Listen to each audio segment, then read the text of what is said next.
Speaker, once again, I rise to talk about hunger in America, and specifically the effort to end hunger now.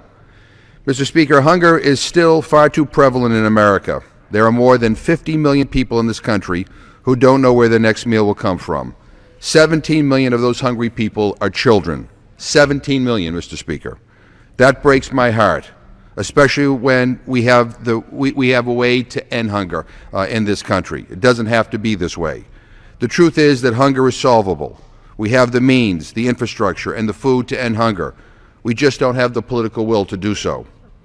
This point is delivered in a clear, concise, and emotional way in a documentary that is in theaters now called A Place at the Table. This film, at its core, may be a simple story of hunger in America, but it's really an emotional tale about how people are struggling with hunger in this country, about piecing just enough together to make ends meet, day by day, week by week, and month by month. These stories are not new, and unfortunately, they aren't unique.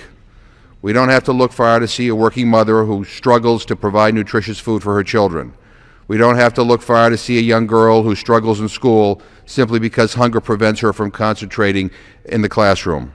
We don't have to look far to see food pantries stretch beyond their means as they try to keep up with the demands of feeding the hungry in their communities. And we don't have to look far to see how often the hungry and undernourished are utilizing our healthcare systems for hunger and nutrition-related conditions. What is new and unique today is the platform through which we hear these stories and experience what these individuals featured in the film are going through.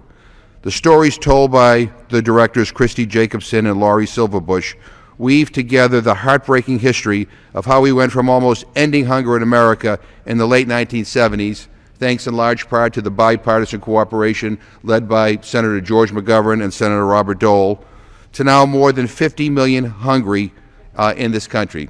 40 years later, 50 million hungry in this country. But this isn't just a story of woe, Mr. Speaker. For me, this is also a story of hope and optimism, a story of a difficult struggle, but a struggle fought with dignity. And it is a story that is part of a bigger purpose and goal, and that goal is to end hunger now.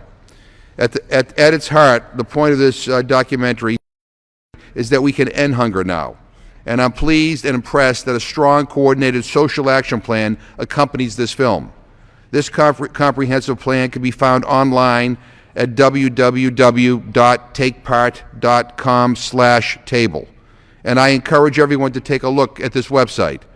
Once there, people will be able to find important resources, including ways to access food assistance if they need help, an online gallery of artists, politicians, teachers, writers, and business and community leaders who once needed help through SNAP, the primary federal anti-hunger safety program that we have in this country. And also you'll see a list of partners who are helping combat hunger through this film.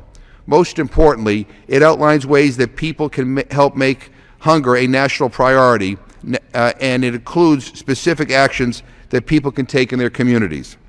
Mr. Speaker, we've had a number of strong anti-hunger partners over the years, but this is the first time in recent memory that there is a dedicated effort to end hunger tied directly to a mainstream film that is nationally garnering critical acclaim. The social action plan is based on a simple concept. The people will be moved by individual stories and the facts about hunger documented in this film. When they hear the information, they will want to take action. They will be moved to act in a meaningful way.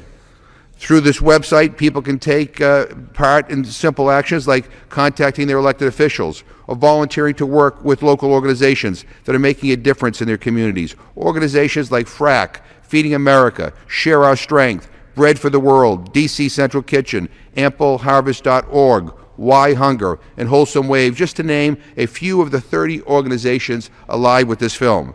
There is also a book, Mr. Speaker, that accompanies the film, is also of the same name, A Place at the Table, that explains the issue of hunger and goes over the many ways that each of us can help end hunger now. As I've said over and over and over again, Mr. Speaker, hunger is a political condition, one that requires action by concerned Americans. Over the past few weeks, we've seen how so many Americans care about this problem and want to be part of the solution to end hunger now. And I would once again, Mr. Speaker, urge the President of the United States to take a leadership role, to organize a White House conference on food and nutrition, to devise a plan to end hunger now.